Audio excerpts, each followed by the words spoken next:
Bonsoir et heureux de vous retrouver pour ce nouveau 7-8 Les Invités. Voici les titres.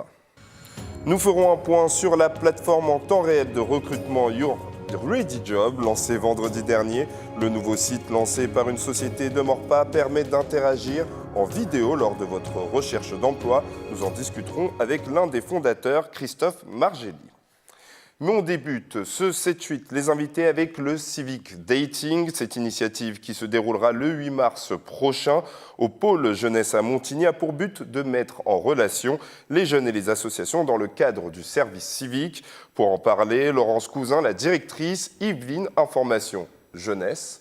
Bonsoir. Bonsoir. Alors, ce Civic Dating, qu'est-ce qui se passe le 8 mars ? Alors, ce Civic Dating est organisé par la ville de Montigny-le-Bretonneux, donc le service jeunesse et vie des quartiers, au pôle jeunesse, où nous-mêmes nous sommes installés depuis plus d'1 an maintenant. Et donc, ils nous ont délégué l'organisation de cet événement.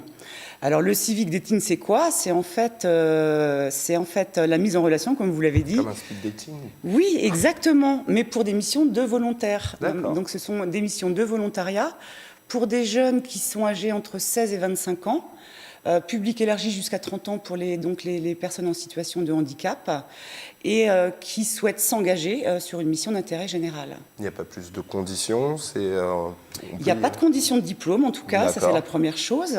C'est la motivation, hein, le premier critère en fait pour s'engager. C'est pas un emploi, hein, donc ils sont indemnisés, mais donc il n'y a pas de rémunération, c'est vraiment du volontariat, et c'est sur différentes missions d'intérêt général qui peuvent aussi bien concerner l'environnement, la culture. Tout type d'association.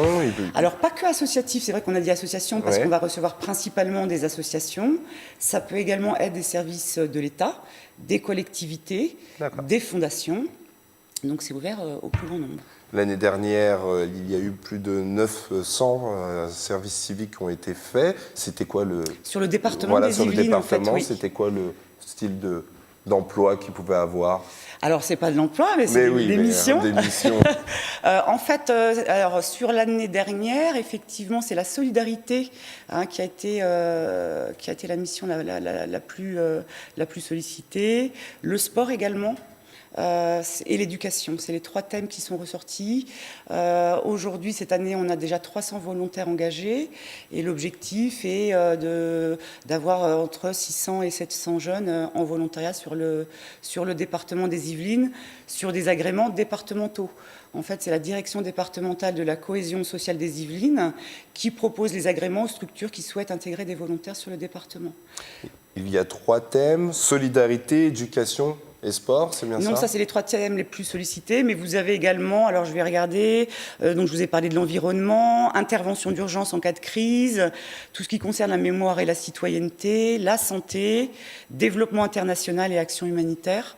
Donc il y a de nombreuses missions intéressantes, notamment sur le département, mais au niveau national. Et ça peut être en France, mais également à l'étranger. Vous avez beaucoup de demandes de la part des jeunes ? Ils viennent, ils sont en demande de ce service civique ? Alors ça peut être un tremplin, ça dépend en fait dans quelle situation est le jeune, effectivement. Hein. C'est vrai que quelquefois ils peuvent être en rupture scolaire, ils peuvent être à la recherche d'un emploi. Et c'est des missions, je ne vous l'ai pas dit, mais effectivement qui peuvent durer entre 6 mois et 1 an. Et c'est vrai que ça peut être un formidable tremplin pour quelqu'un qui est par exemple à la recherche d'un emploi. Ou tout simplement aussi quand on a le temps de s'engager, quelquefois on a envie de s'engager mais on n'a pas le temps, il se trouve que dans son parcours, un jeune peut avoir le temps. Et là c'est vraiment le dispositif idéal pour s'engager. Et vous avez des exemples de personnes qui continuent derrière avec ces associations, par exemple ? Nous-mêmes, on a à 2 reprises donc intégré des volontaires dans notre structure et il y a un accompagnement, hein, c'est-à-dire que le jeune, on ne va pas le prendre comme volontaire 6 mois, 1 an, puis après lui dire au revoir. L'idée, c'est qu'il y ait un tutorat, ils sont accompagnés tout au long de leur mission et l'idée, c'est aussi de voir après ce qui va se passer pour eux. Et nous, les 2 jeunes qu'on a recrutés en service civique sont repartis avec un CDI parce qu'on a un réseau, parce qu'on a des contacts et qu'on les accompagne aussi pour l'après.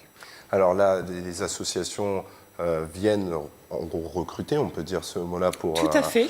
Alors, comment il faut se présenter ce jour-là ? Motivation et puis... Voilà, la motivation. Alors nous, au niveau du réseau Information Jeunesse, déjà, on peut les accompagner et vérifier que leur projet une préparation, un peu. Ça peut. Après, il y a le site du service civique est très très bien fait. Ils peuvent se créer un espace, voir les missions au préalable. C'est toujours mieux de réfléchir à sa motivation et sur le type de structure dans laquelle on a envie de travailler, plutôt que d'arriver comme ça sans avoir plus d'informations. Ça peut être aussi le cas. L'idée, c'est de savoir se présenter et puis d'être en capacité d'exprimer ses motivations, d'être curieux aussi sur la structure qui va éventuellement nous accueillir, poser des questions, être curieux et voir. C'est l'équation en fait. Il faut que ça matche, quoi, en fait. Hein, c'est ça. Et donc c'est l'idée du dating finalement, c'est vraiment de les mettre en relation les uns les autres pour qu'il y ait que ça puisse se faire par la suite et qu'ils puissent trouver la structure d'accueil. Et les associations sont vraiment en demande ? Ah, complètement, bien sûr, oui, tout à fait. Là, donc, mercredi, nous allons avoir entre 9 et 10 structures qui seront présentes et qui recherchent 1 à 2 volontaires. Il y a potentiellement la direction des finances qui sera peut-être présente. On aura une réponse définitive demain et qui, là, recherche 10 missions parce qu'ils ont 9 sites sur tout le département et donc ils sont en recherche de volontaires. Eh bien, merci Madame Cousin. Vous restez avec nous sur le plateau. On va continuer à parler de recrutement, mais cette fois-ci du recrutement sur Internet et plus précisément d'ingénieurs, c'est plutôt ça ? Bonsoir. Alors, bonsoir. Oui, pas forcément d'ingénieurs, mais des gens, on va dire en fait les différents clients avec qui nous travaillons sur la plateforme. Alors je vous présente quand même, vous êtes cofondateur de FTC Digital ITM, un cabinet de recrutement, et qui a lancé la semaine dernière une nouvelle plateforme innovante, inédite, de mise en relation en temps réel. Exactement, bien présenté, merci beaucoup. Alors je tiens à souligner par contre, je suis désolé, je suis un peu fatigué parce que ça a été compliqué la mise en œuvre, bon, là maintenant ça roule. Donc oui, je suis le fondateur et avec mon associé Michel Grade, belle personne, avec qui on a travaillé sur cette plateforme où on met en fait en relation des candidats et des recruteurs. Les recruteurs viennent déposer leurs annonces, les candidats se connectent sur leur espace, viennent échanger, on envoie, nous, de notre côté, le CV au recruteur en temps réel, et si le recruteur souhaite avoir un entretien avec le candidat, on les met tous les deux en relation sur notre plateforme, ils peuvent échanger en vidéo, en chat, et comme ça, le recrutement se passe plus rapidement, il n'y a pas de perte de temps. C'était une demande des entreprises, ce côté vidéo, c'est quand même innovant. Alors c'était une demande, c'était aussi une attente. Alors l'attente parce que aujourd'hui le recrutement, on est passé de l'âge de pierre, pardon pour le terme, je voudrais pas démonter les autres entreprises, mais c'est-à-dire qu'on est passé au recrutement 4.0. On était au 2.0, nous sommes passés au 4.0, qui dit qu'aujourd'hui on veut un recrutement plus rapide. C'est-à-dire qu'aujourd'hui, vous prenez n'importe quelle personne qui recherche un poste, la déprime va de soi, elle vous dit « j'ai envoyé mon CV sur une offre d'emploi que j'ai pu voir à tel endroit, je n'ai pas de retour ». Alors que là, il y a un retour automatique. On sait directement si on est pris ou pas. Voilà, exactement. C'est-à-dire que la personne, le candidat qui vient s'inscrire sur le site Internet, va pouvoir aller consulter les offres d'emploi selon son critère, c'est-à-dire selon ses envies de travailler. On va embaucher... Pardon, je m'exprime mal. Si, par exemple, le recruteur dépose une annonce où il souhaite recruter en CDI un développeur et que la personne, le candidat, s'est inscrit en tant que développeur, il va pouvoir répondre en instant T au recruteur. D'accord. Chose différente aussi par rapport aux entreprises qui déposent leurs offres d'emploi. Nous, on fait de l'offre d'emploi en temps réel. Alors j'entends en temps réel, c'est-à-dire que ce sont des offres d'emploi avec des dates de démarrage. D'accord, donc il y a une date de démarrage, date de fin, et vous sélectionnez en fait les personnes qui viennent sur votre site, ou tout le monde peut participer à... Alors tout le monde peut venir sur le site, mais tout le monde ne peut pas répondre à toutes les offres proposées. C'est-à-dire qu'en fait, nous, notre équipe fait une sélection en fait, de CV correspondant aux besoins du recruteur. On envoie, voilà, c'est ça. On envoie au recruteur le CV correspondant. Et si le recruteur nous dit « je souhaite rencontrer cette personne », nous les mettons en relation sur la plateforme ensemble. Ils peuvent échanger. Nous avons notre propre modérateur qui écoute les conversations. Et à partir de là, voilà, le processus suit son chemin et le CDI ou la mission peut être engagée suite à ça. Et donc le recruteur, j'imagine que vous en avez rencontré pas mal avant de lancer ce site-là.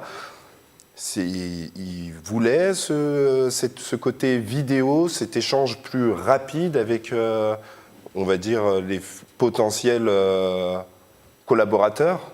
Alors, je vais vous prendre un exemple. La dernière entreprise avec qui nous avons rencontré, nous avons placé des candidats sans visu. C'est-à-dire que nous avons, notre client nous a dit, voilà, j'ai besoin d'admin système et réseau.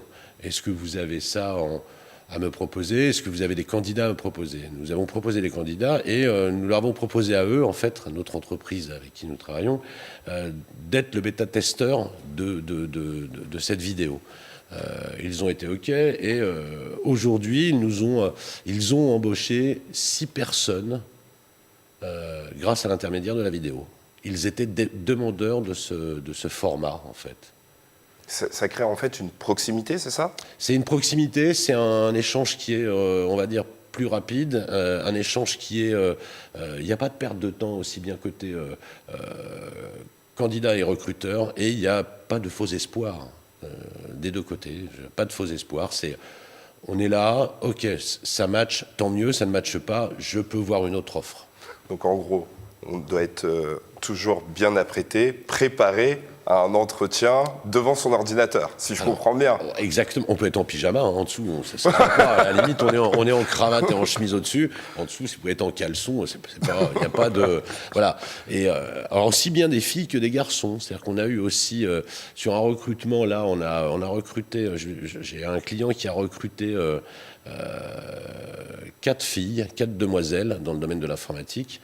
Et ça s'est très, très bien passé. Ok, très bien.